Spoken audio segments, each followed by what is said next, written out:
عبادت کے صدقے میں عطا کی جاتی ہے، اور علماء نے اس دن کو یوم الجزا بھی کہا، یعنی کہ بدلے کا دن۔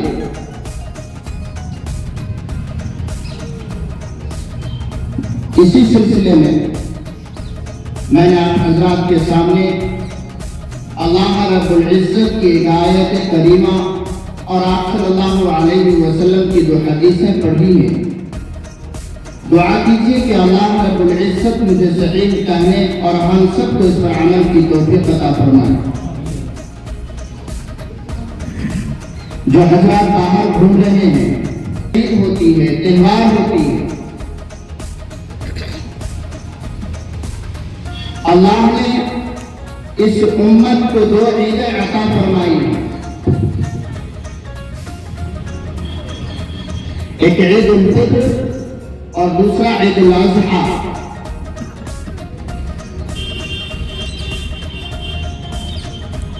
دنیا کے دوسرے ادیان و مذاہب کے اعتبار سے ہمارے تہوار میں یہ فرق ہے کہ اللہ رب العزت ہمیں یہ عید، یہ دونوں ہی عیدیں اس سے پہلے عبادات کے صدقے میں دیتے ہیں۔ صرف پرانی تاریخ کے اعتبار سے ہماری عید نہیں منائی جاتی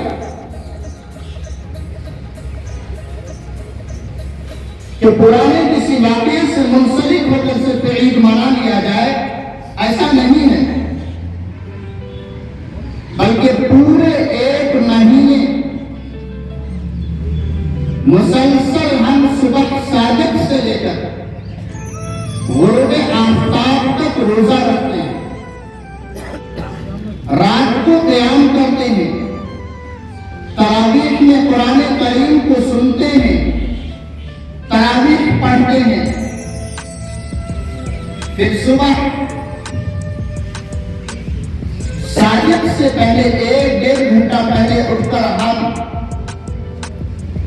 سحری کھاتے ہیں، اللہ کی عبادتیں کرتے ہیں، ذکر و اذکار کرتے ہیں۔ اس کے صدقے میں اللہ رب العزت نے ہمیں یہ عید عطا فرمایا۔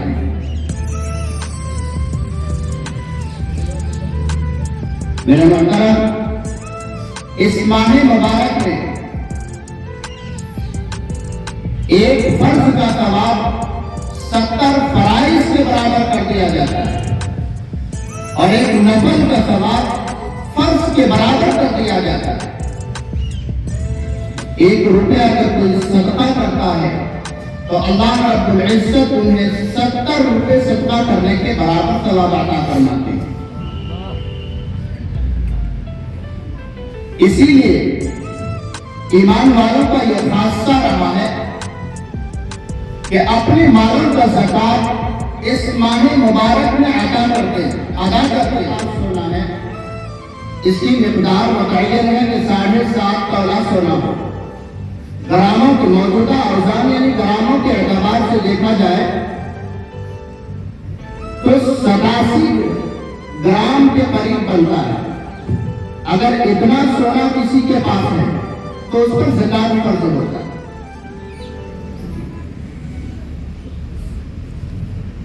اور یا 52 تولہ چاندی ہو، 612 گرام،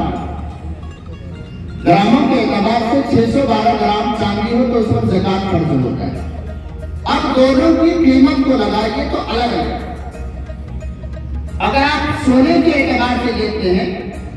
تو اس کی قیمت لاکھوں میں جاتا ہے، اور اسی کو اگر آپ چاندی کے اعتبار سے دیکھتے ہیں تو اس کی قیمت 40-50 ہزار کے اندر محدود ہو جاتا ہے۔ تو میرا محترم، سونے کی قیمت کا اعتبار نہیں ہوگا۔ یہ اس لیے کہا گیا تھا کہ اللہ کے نبی صلی اللہ علیہ وسلم کے زمانے میں سونے اور چاندی کی قیمت تقریباً برابر ہے۔